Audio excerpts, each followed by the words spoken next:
नमस्कार, आप देख रहे हैं द फैक्ट इंडिया और मैं हूं आपके साथ राहुल। राजस्थान में लोकसभा चुनाव के नतीजों को लेकर प्रदेश भर में सियासी बयानबाजी शुरू हो चुकी है, जिसको लेकर राजस्थान में भारतीय जनता पार्टी काफी उत्साहित दिखाई दे रही है। लेकिन इसी को लेकर कोटा बूंदी लोकसभा सीट से कांग्रेस के प्रत्याशी प्रहलाद गुंजल ने एग्जिट पोल्स को नकार दिया है। उन्होंने कहा है कि कुछ लोग सवाल पूछकर एग्जिट पोल का आंकड़ा सटीक नहीं बता सकते।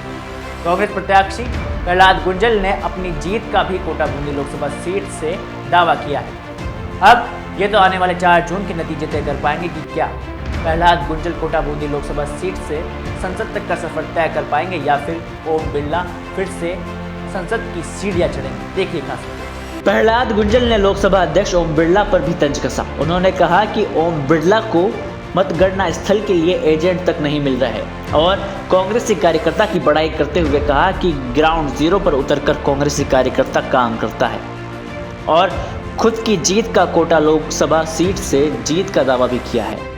प्रहलाद गुंजल ने कहा कि ओम बिरला को काउंटिंग एजेंट नहीं मिल रहे हैं और चुनाव नतीजे पर बोलते हुए कहा कि बीजेपी देश में सिर्फ 220 सीटों पर सिमट कर रहने वाली है। उन्होंने ये भी कहा कि इलेक्शन कमीशन के मुंह पर अब ताला लगने वाला है। वहीं कुछ दिनों पहले प्रहलाद गुंजल पर कार्रवाई के बाद अफसर और खुद प्रहलाद गुंजल के बीच खींचातानी देखने को मिली थी। उसको लेकर विवादित अफसरों को मतगणना कार्यों से दूर रखने की मांग प्रहलाद गुंजल ने की है। प्रहलाद गुंजल ने बताया कि निर्वाचन अधिकारी से मिलकर मांग को वह दोहराने वाले हैं और उन्होंने ये भी कहा कि 4 जून के नतीजों की घोषणा होने पर राजस्थान में कांग्रेस और बीजेपी को बराबर सीटें मिलेगी। प्रहलाद गुंजल की उम्मीद जताई है कि वोट की गिनती में प्रशासन गड़बड़ी नहीं करेगा। गड़बड़ी होने पर कांग्रेस के कार्यकर्ता जबरदस्त विरोध करेंगे। कोटा उत्तर के पूर्व विधायक और कांग्रेस के प्रत्याशी प्रहलाद गुंजल के बेबाक अंदाज के लिए अपने आप को पहचाने जाते हैं। Bureau report the fact India. कुछ घंटे शेष बचे हैं, किस तरह की तैयारियां जो है?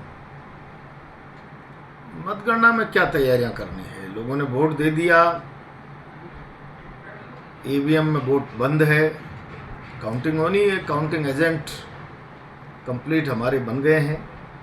कल शाम को सबका प्रशिक्षण होगा और प्रशिक्षण लेके अब सबको किस तरीके की सावधानियां मतगणना के समय बरती जानी है सब बता देंगे और हम जीत रहे हैं, कोई इशू ही नहीं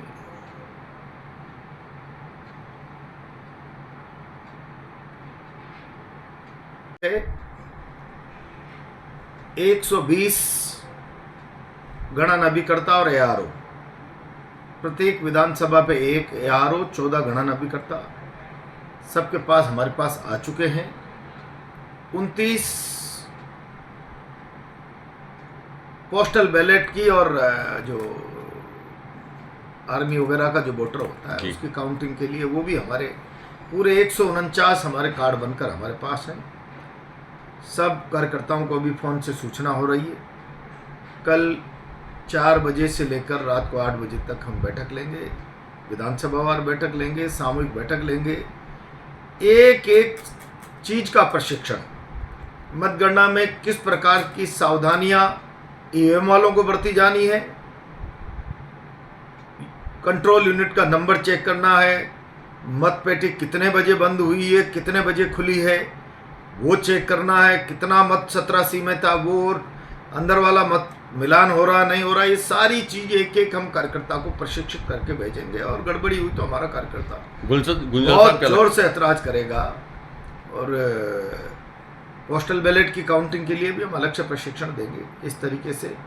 और हम प्रशासन की किसी भी प्रकार की कोई धांधली, मुझे नहीं लगता प्रशासन करने का, गड़बड़ी करने का साहस करेगा, क्योंकि बहुत भारी जन आक्रोश है बाहर। मुझे लगता है हजारों लोग रहने वाले हैं और कोई भी गड़बड़ी की खबर बहुत गलत साबित हो सकती है। इसलिए प्रशासन को भी सावधानी बरतनी है और हम भी सावधानी बरतें। क्या दावा है सर आपका? मैं जीत रहा हूँ। बिरला जी को काउंटिंग एजेंट नहीं मिल रहे। पहले तो हमारे भी कोई मुकदमे वाले शायद काउंटिंग एजेंट से रोक दिए थे और अब वो बिरला जी को नहीं मिल रहे, कुछ उनके बनाए होंगे तो हमारे बना दिए, 2-4 लोग रोके थे। तो बिरला जी की काउंटिंग में कार्यकर्ता इंटरेस्ट नहीं ले रहा, जाने के लिए तैयार ही नहीं। 7 विधानसभा में आप जीत रहे हैं? 8 विधानसभा में बिल्कुल 8 में जीत रहा हूँ। और ये जो क्या है, ये जो आपका एग्जिट पोल है, 4 मीडिया कर्मी 20 लोगों से बात कर ले और एग्जिट पोल बता दे। हमारे पास हजारों लोगों की जो फौज होती है वो नीचे से रिपोर्ट देती है ना। लाखों लोगों से संपर्क व्यक्तिगत रूप से करते हैं, मिलते हैं, जुड़ते हैं। राजस्थान की क्या स्थिति रहने वाली है सर कांग्रेस की? राजस्थान मुझे लगता है कि बराबर सही रहेगा। आपके द्वारा जो अंदर जाने वाले थे उनकी पास को लेकर भी आपने कहा था केवल आधार कार्ड दिखाना है। पहले तो बहुत बदमाशी कर रहे थे, 2-2 फोटो लाओ और अब सरपंच का और नगर पालिका का लिखा लेके आओ, मूल निवासी प्रमाण पत्र लेके आओ। ये सब एक अधिकारी है, अब क्या बार बार उसका नाम लें। 4 तारीख के बाद देखेंगे जो कुछ होगा। उसकी कारस्तानी थी, बाद में हमने कह दिया कोई कुछ नहीं देगा, बनाना पड़ा ना। आप भेज दीजिए रिपोर्ट, जिसके खिलाफ मुकदमा है मुकदमे की भेज दीजिए। नहीं है तो आप क्या फोकट में बना के भेज देंगे मुकदमा है, और भेज देंगे तो फिर हम कलेक्टर को सफाई देंगे ना हमारी कि भैया ये क्या है, तमाशा है क्या। और किसी के गलत मुकदमा की रिपोर्ट भेज दी तो हाईकोर्ट में लंबा कर देंगे ना, जो भी भेजने वाला थानेदार या एसपी जो भी होगा। इसलिए और सब एसपी से बात कर ली। एक है थोड़ा बहुत जिनके दिमाग पर आईजी का और दत्ता वत्ता का बोझ रहता है, ग्रामीण वाले एसपी के, तो हमने समझा दिया था भैया रहने दो यार, मत उलझो फालतू फंड में, इन चीज़ों में कोई ज़्यादा दमखम नहीं। तो ठीक है, मुझे विश्वास है, मुझे प्रशासन पर मुझे शंका नहीं है। कलेक्टर एंड एसडीओज जो काउंटिंग कराएंगे, मुझे नहीं लगता किसी प्रकार से कोई दबाव में या भेदभाव उनके दिमाग में कोई ज़रा सा भी है। पारदर्शी काउंटिंग होगी, हम भी सहयोग करेंगे और हम जीतेंगे, हर सूरत में जीतेंगे। आप मान के चलना, कोई दुनिया कितने एग्जिट पोल क्या बोल रहे हैं कोई मायना नहीं रखता। और अगर एग्जिट पोल कोटा में बिरला जी को जिता रहा है तो आप मान करके चलिए कि बीजेपी 200-220 पे अटक रही है, फिर तो ये सब प्रोपेगेंडा है।